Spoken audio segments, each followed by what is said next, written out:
So it's never a straight line. The gaining of rights, the losing of rights is never a straight line either. It's almost like a cycle of achievement and then backlash and then more efforts on the parts of these communities to secure their rights and their livelihoods. From the heart of The Ohio State University on the Oval, this is Voices of Excellence from the College of Arts and Sciences with your host, David Staley. Voices focuses on the innovative work of arts and sciences faculty and staff, with departments as wide-ranging as art, astronomy, chemistry and biochemistry, physics, emergent materials, and mathematics and languages, among many others. The college always has something exciting happening. Join us to find out what's new now. I am pleased to welcome to the ASC Marketing and Communications Studio my colleague, Margaret Ellen Newell, College of Arts and Sciences Distinguished Professor of History at The Ohio State University. Her research and teaching interests include colonial and revolutionary America, Native American history, the history of slavery, economic history, material culture, and comparative colonial American and Latin American history. Dr. Newell, welcome to Voices. Thank you, David. It's my pleasure to be here. And I'm very eager to talk about your research. But before we get there, I want to say that you are director of the History Praxis Lab. And I'm very interested to learn more about the Praxis Lab. Sure. So the Praxis Lab is a centerpiece of a $500,000 grant that I and 3 other scholars received from the Mellon Foundation for a 3-year program. So what we were interested in doing was engaging undergraduates in research. We thought undergraduates could do good research and make a contribution to new and original work. We liked the idea of a team-based system. People in the sciences and social sciences use a lab format for their research. It's collaborative, whereas historians tend to be all alone out in the archives, all alone writing. So I've been thinking about this for a long time, wanting to use the lab model for historical research. So this sort of was a way to bring together involving undergraduates with that lab-based, collaborative, team-based approach to research. So my 3 co-principal investigators in this grant are actually former OSU students. They are OSU PhDs, some who I worked with directly. One is a member of the Miami Tribe of Oklahoma. His name is John Bickers. He's a professor at Case Western Reserve. Another is a African-American history, Noel Volz, also at Case Western. And a third is DeAndre Smiles, who actually has a PhD in geography. So he's coming out of a social science background. And he teaches at the University of Victoria. So all of us collaborate in leading the lab and sort of setting the students on different sorts of research expeditions and sort of planning publications and how to share this research that we and the students are creating. What sorts of research are you conducting in the lab? Well, the last 2 years, first year we focused a lot on, we created teams. One was a legal team. So we were looking at what is the framework for citizenship. So the grant was for investigating citizenship and civic engagement of Native Americans and African Americans, and the ways in which they had similar experiences and the ways in which they had different experiences. So we had the students investigate the legal framework for citizenship. We focused on what historians call the Old Northwest, which is states like Ohio, Indiana, Illinois, Michigan, Minnesota, Wisconsin, because I feel the Midwest is a little bit less studied than the East Coast in these citizenship questions.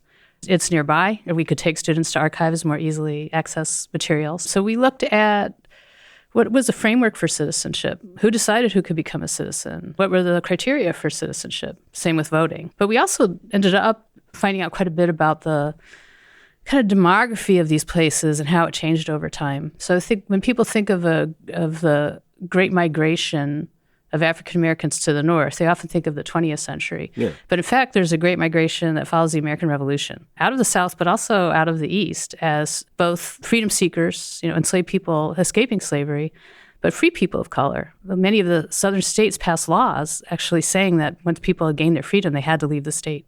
So this was a push effect that pushed a lot of people into the Midwest and the West. And that created a reaction on the part of state officials. So the states were in charge of immigration. The states were in charge of citizenship. So this is... Not the national government. Not the national government. And in fact, I think we've seen a little bit of this, and I think some recent history has made it clear the degree to which the states still do have a lot of influence on voting processes, on the length of time in which people have the ability to vote, on registration processes, that local boards and state boards have a lot of influence in determining how people vote and who can vote to a certain extent.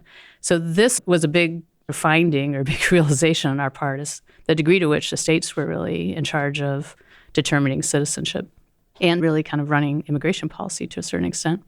We also looked at what we called settlements and removals. That was another team, a research team. So looking at both Native Americans and African Americans. So you have to think of these African Americans in this giant migration.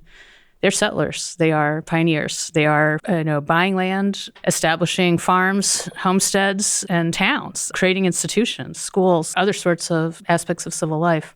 And some of them experienced removals, just as Native Americans did. So you might have heard of the Tulsa Massacre or 1921. And the Wilmington Massacre is a similar, I believe, around the same time in Wilmington, North Carolina, or attacks on local governments, multiracial Republican governments who were allied with progressive reformers. So there are events like this in the Midwest in the antebellum period in which basically through force and intimidation, people were removed from their homesteads, African Americans. And we also know that Native Americans are experiencing removal in this period too. We had a team looking at individual stories, trying to look at the individuals who were engaged in civic activism. And a guy in Dayton who basically organized a tax revolt and saying the African American community was not going to pay taxes since people weren't allowed to use public parks, weren't allowed to send their children to schools. This is in the 1820s, 1830s, 1840s.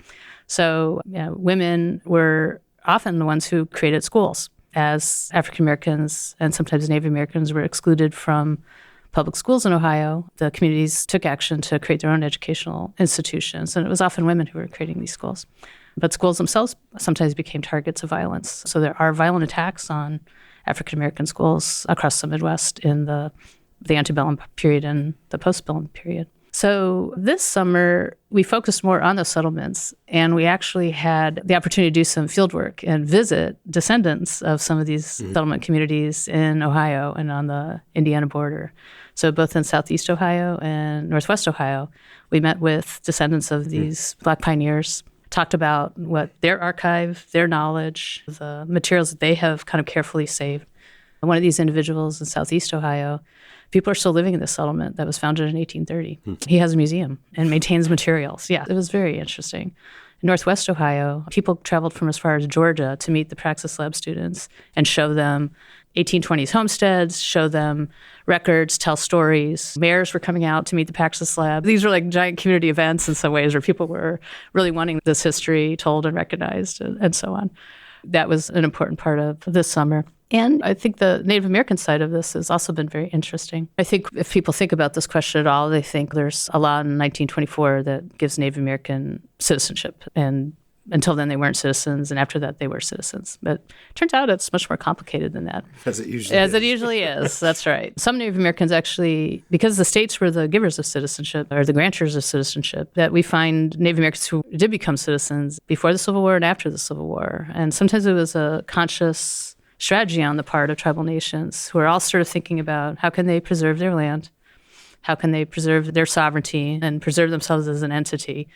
What was the best strategy? To remain separate or to experiment with citizenship and see if citizenship gave them more power to protect their lands and livelihoods. So we see sometimes states forcing Native American groups to detribalize, just saying you no longer exist as a tribal entity, you have to sell your land, we're going to sell your land. We'll give you some of the profits. We're extinguishing you as a distinctive entity that grants citizenship, and now you must become citizens of our state. But sometimes the indigenous groups themselves chose to try to experiment with this and see how it worked. We see some Native American groups that try citizenship and decide that it did not provide enough benefits, and the negative consequences outweighed the positive, and then they retribalized, gave up U.S. citizenship, state citizenship, and reformed as a distinct sovereign nation under the Constitution. So that's never a straight line. The gaining of rights, the losing of rights is never a straight line either. It's almost like a cycle of achievement and then backlash and then more efforts on the parts of these communities to secure their rights and their livelihoods. How many students are part of your lab? And who are these students? I guess not their names, but how were they selected? Well, through advertisements. So I circulate an ad. We post ads to Workday, which is the OSU kind of administrative platform in which all people are hired at every level of the university. Be sure to try to get the word out to a lot of departments across the university, not just history, because our feeling is we can train people to do historical research, and we do. We always start off by helping people do this and giving them some training on how to do research. So you don't have to be a history major. We like when people bring other sorts of experiences. We have had people bringing lots of other talents. Sometimes people bring great quantitative skills, and that's really wonderful and helps us sort of look at numbers and statistics. We've been very open to people from lots of different backgrounds. So we take a look at the applications and see who seems to be most enthusiastic, interested in what we're doing, might have some related work experience, or just seems to bring good qualities for collaboration as well. The lab has been 14 people the first year. This year we had 18 people, big lab. And all in all, we survey the students before the lab about what kind of research they've done, what's their experience, what do they know about the subjects we're looking at. And then we survey them on the way out. They've learned a lot. They've gained confidence in their ability to do this research. They feel like they're actually contributing to a big original project. They've learned about the topic in important ways. People love the lab and always have great things to say about it. You had mentioned that this is a collaborative project. It's a lab. Have you ever personally engaged in kind of collaborative research like that? No, I haven't. No, I guess so what's that been like for you? Sometimes it's hard because you can't be in charge alone. You have to work with other people on their schedules and take their ideas and plans into consideration. But on the other hand, it's been really fun because both the students and the other investigators bring great ideas to the table. So they think of things I wouldn't have thought of and frame things in ways that I haven't. I think it's good because the other folks, some of them have access to archives on Native American politics and political culture and citizenship that I haven't worked with. They have knowledge that I don't have, so they can bring that knowledge to bear in ways that help shape the program. Plus, it's just fun. It's communicative. We have fun together, and that's kind of part of the point.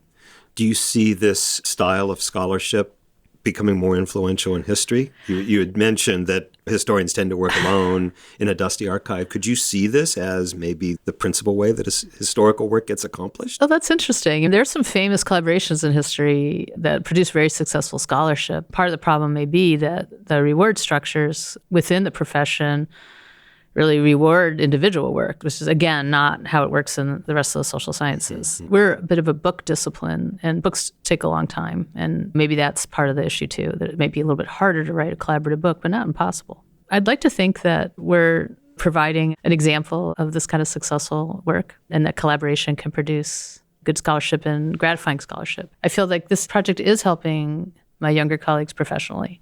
Their programs are proud of them and very much on board, and it's very much a positive. I'll create some individual scholarship out of it too. So we'll both have collaborative scholarship and individual scholarship. I said I wanted to talk about your research as well. So you've recently published an article in the William and Mary Quarterly, The Rising of the Indians, that's in quotes, or the Native American Revolution of 76, meaning 1676. Yes. Tell us about this research, please. Well, the quote, "The Rising of the Indians," was a quote that came out of a letter that the governor of Barbados had written in 1676. He connected the dots amongst a lot of events that early American historians tend to study singly, including King Philip's War, which was a major Native American uprising war in New England, Bacon's Rebellion, which was both an internal conflict within Virginia, among Virginia colonists, and a war with Native Americans, and activities of the Carib or Kalinago Indians in the Caribbean. So I threw the Pueblo Revolt in the mix as well, and also added a few other contemporaneous events. So I thought if Europeans are seeing these as linked at the time, European imperial agents, then maybe there's a connection worth exploring.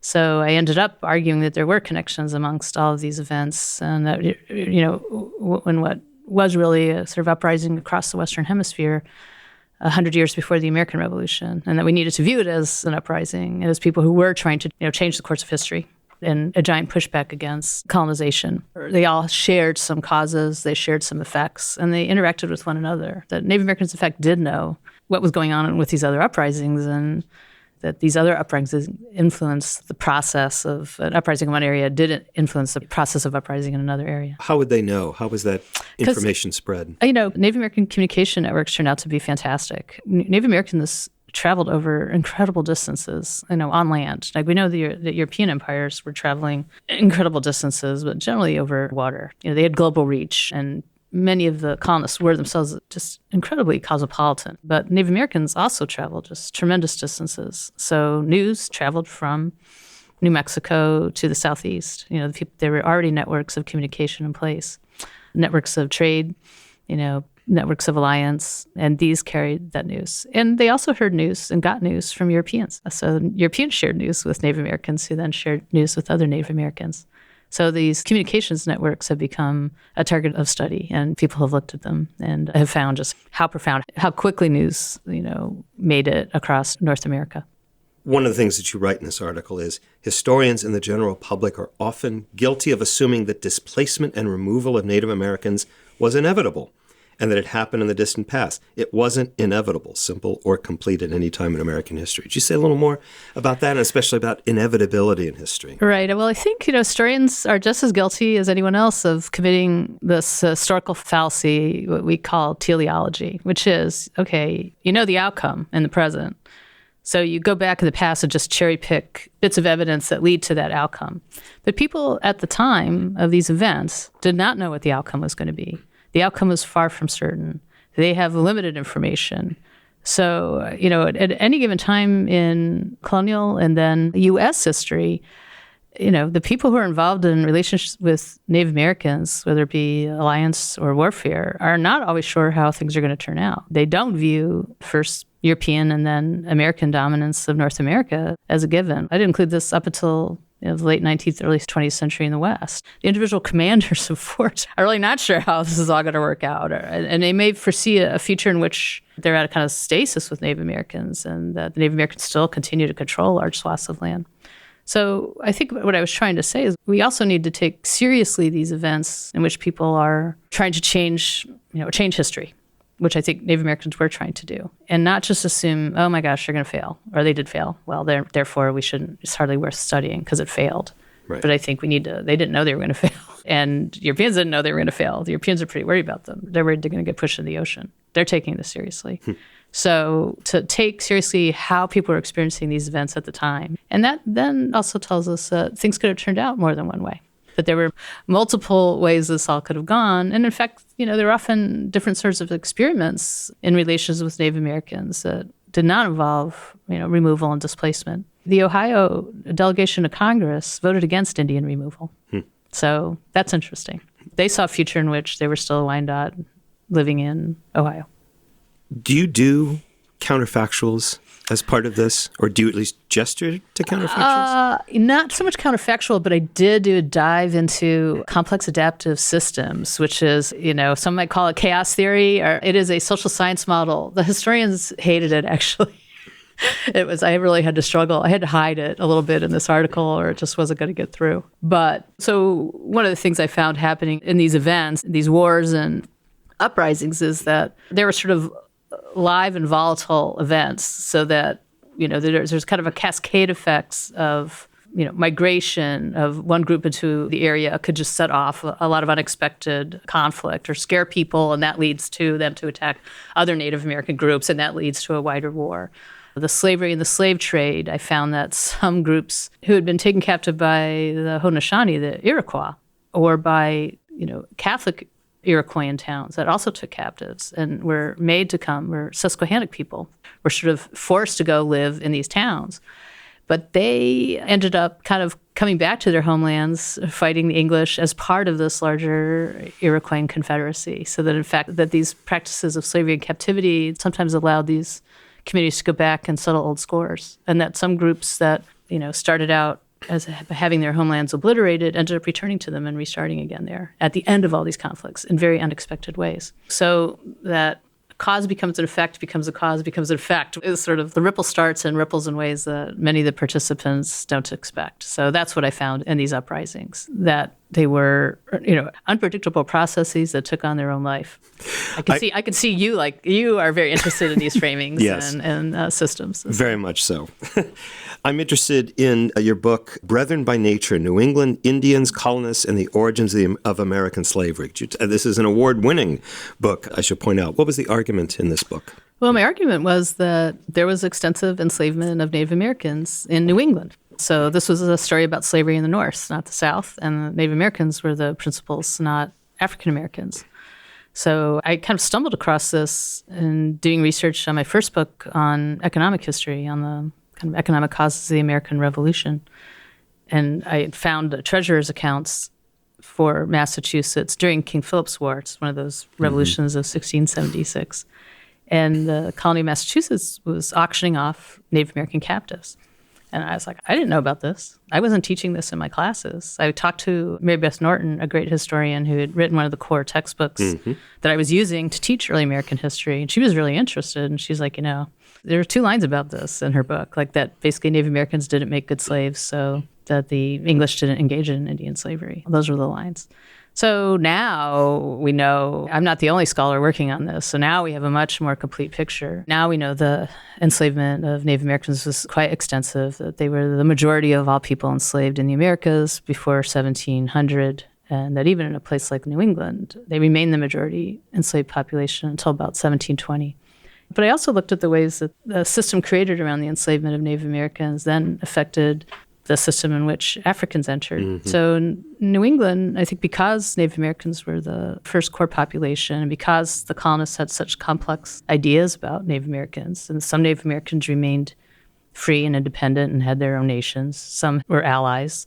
Some fought in colonial armies against the French and other enemies, that they, even while enslaved, even though New England adopted some of the same slave codes as other colonies, enslaved people kept some rights, we can call it that, in New England. It's the right to testify, the right to marry, things like that, that were just not part of the right to gain an education, that were not, that were explicitly banned in the South, say, for example, or the Caribbean.